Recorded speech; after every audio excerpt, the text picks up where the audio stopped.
What's up guys, welcome back to the channel. So today I am working on a classic Mercedes. So it's a CLK 2-door, and it's been recently repainted, and the paint shop actually left some not so nice spots on the car, some sanding damage. And today I'm going to restore the car and put a layer of coating under the car. So I'm not sure how the paint will react to the polish, and not sure how good I can restore the car to be at. So make sure you guys like, share and subscribe to the channel, press on the post notification bell button to find out. And as usual, I'll show you guys everything in a cinematic video, and I'll see you guys at the end of the video.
Take a yellow sip, cause I'm tryna have a better day.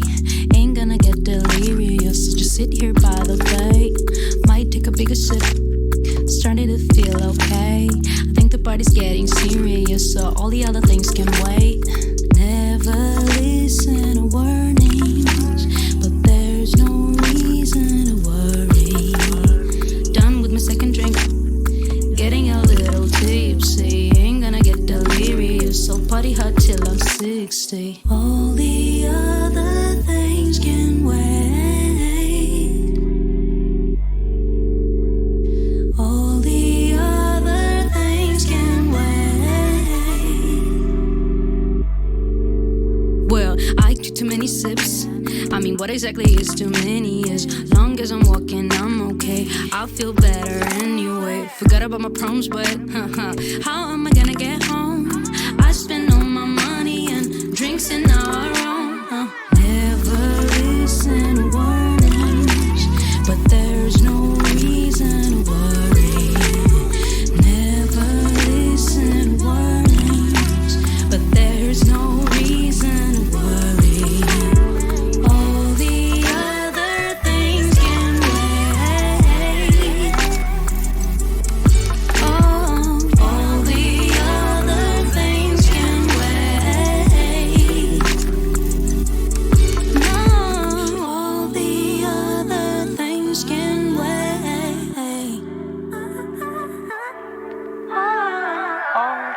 Other things can wait.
Yo guys, this is the second day of me working on the Mercedes CLK and finally coming to an end. So as you can see in the LED shots of in the cinematic video, actually the paint is not perfect because it's a repainted car, so some of the damages that retain on the paint is caused by very aggressive sandpapering. So some of the sandpaper marks cannot be removed, unfortunately, but overall I would rate the paint to be at least a 90% restoration. So I guess that's the end. So make sure you like the video, share the video, subscribe to the channel, press on the bell button on the right side of the subscribe button for post notifications, and I'll see you guys soon.